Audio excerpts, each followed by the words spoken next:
Dobar dan dragi prijatelji, dobrodošli u još jednu emisiju Zakove kuhinje. Danas ćemo pripremati kotlete šarana u kukuruznom brašnu. Za ovo ćemo koristiti sataru, puno je lakša i praktičnija zbog kostiju koje moramo presjeći, zato je bolje praktičnije da koristimo sataru. Glavu možemo ostaviti i ovaj dio repa možemo ostaviti pa pripremati riblju čorbu, fond, supu, šta god želimo. Kotlete siječemo na neku debljinu od 1,5 cm. I sada nastavimo sa šarkom šarana da ga porcionišemo. Odlično. Znači porcionisali smo naš šaran, sada ćemo mi uzeti za 2 porcije so, biber, pa ćemo onda okrenuti i ponoviti kost.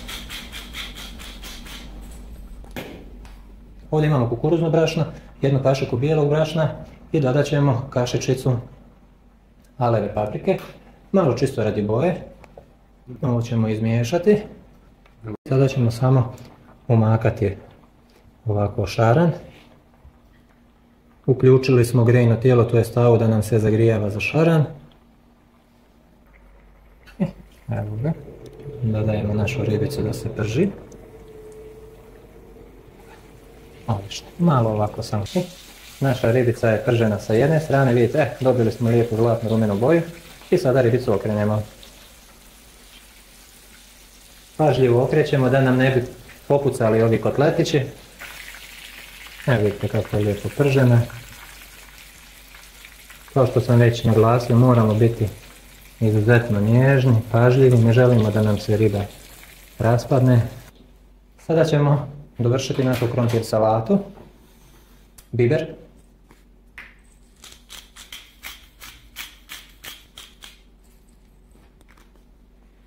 So.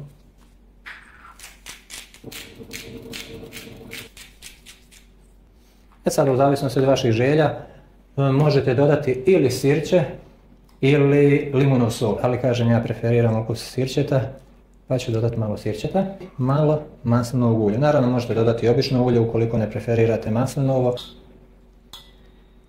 Krompir salatu možete servirati sada i ovako mlaku, da tako kažem, toplu. Možete je postaviti u frižider 10-15 minuta, pripremiti unaprijed pa servirati hladnu. Ne želite. Sada ćemo servirati i našu krompir salatu. Evo ga. I sada ćemo ovdje servirati i našu ribicu. Ribica je sada mlaka pa je možemo ovako već, nije baš ni mlaka, dosta je topla, pa ćemo ovako sa rukama servirati.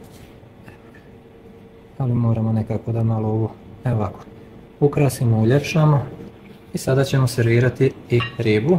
Koristim se krpom zato što je tanjir topal iz rernije, pa da se ne bi opržio.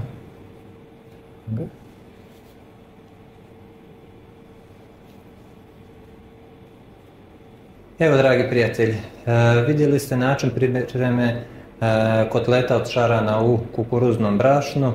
Brz, jednostavan način pripreme. Ja sam namjerno odlučio da seriram sa 2 priloga, čisto da vam dam ideju kako možete brzo i kvalitetno da napravite vaš obrok. Prijatno, uživajte!